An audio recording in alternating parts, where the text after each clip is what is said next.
ده انا نسيت الفانتازي وكنت في غيبوبه اكيد وانا باخد القرارات دي. مبدئيا قبل التوقف الدولي انا كنت في مكان كويس في مركز الترتيب، فجاه اخدت غطس والدنيا ضربتني اقلام كتيره على وشي. ليه يا عم الحاج؟ انا هفهمك. انا واحد كنت عامل وايلد كارد قبل التوقف الدولي، ومن ضمن الوايلد كارد جبت 3 لعيبه اتصابوا في التوقف الدولي. كنت جايب عمر مرموش وقلت الراجل ده بيروح على الجون كتير وهو ده الرهان بتاعي في الفتره اللي جايه، وفي الاخر الرهوان فشخني. ورحت جايب برده اسماعيل صار، واسماعيل صار برده اتصاب في التوقف الدولي، والحاج جولاينا من نوتنجهام فورست برده اتصاب، وكل اللعيبه الافارقه اتصابت وحطت عليا. والله اعلم اصلا هم راجعين امتى. والمهم بعد التوقف الجوله اتلعبت وانا نسيت الجوله اصلا، ونسيت اشوف اللعيبه المصابه دي، ونسيت اغير، فبرده خدت اقلام على وشي. قلت حلو مش هنسى الجوله الجديده وابتدي اعمل تغييرات. غيرت 2 من اللعيبه المصابه عندي، رحت جبت تحت الافريج بنقطتين، الافريج 42 نقطه، انا رحت جايب 40 نقطه بس. وبعد ما كنت 350,000 على العالم، حاليا انا بقيت 1.5 مليون وشويه كده، وحسبي الله. المهم التشكيله بتاعتي هتظهر لكم دلوقتي، والتغييرات اللي انا كنت عملتها، واللعيب اللي نصفني هو الرهان بتاعي من اول الموسم اللي انا طلعت واتكلمت عنه، والكومنتات كلها تقعد تقول لي ريتشارلسون مش هيلعب، ريتشارلسون مش هيعمل حاجه، وهو في الوحيد اللي بينصفني في قلب التشكيله دي. وش الفرخه ده هو اللي بينصفني وبيكسبني كل جوله. وعندي 3 لعيبه خمسوا في وشي ما شاء الله عليهم، يعني تحس ان انا بحسدهم، مش عارف انا بالتشكيله القرف اللي انا عاملها دي. فقررت ان انا اعمل تغييره واحده الجوله دي. قررت ان انا ابيع إيلانجا اللي هو ما بيعملش حاجه معايا من اول الموسم وانا جايبه وعرفني وانا خلاص جبت اخر منه، وقلت اعمل حاجه مجنونه وراهن على لعيب جديد ما بيعملش حاجه من اول الموسم، بس انا حاسس ان هو هيعمل بعد كده.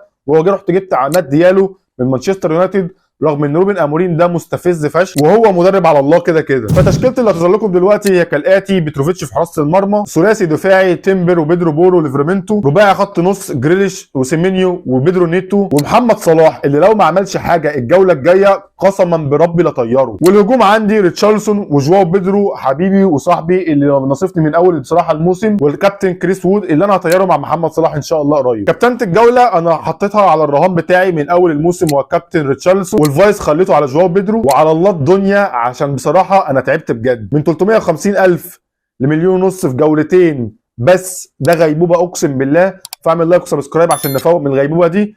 انا احمد سينا واستنونا بعد الجوله الجايه.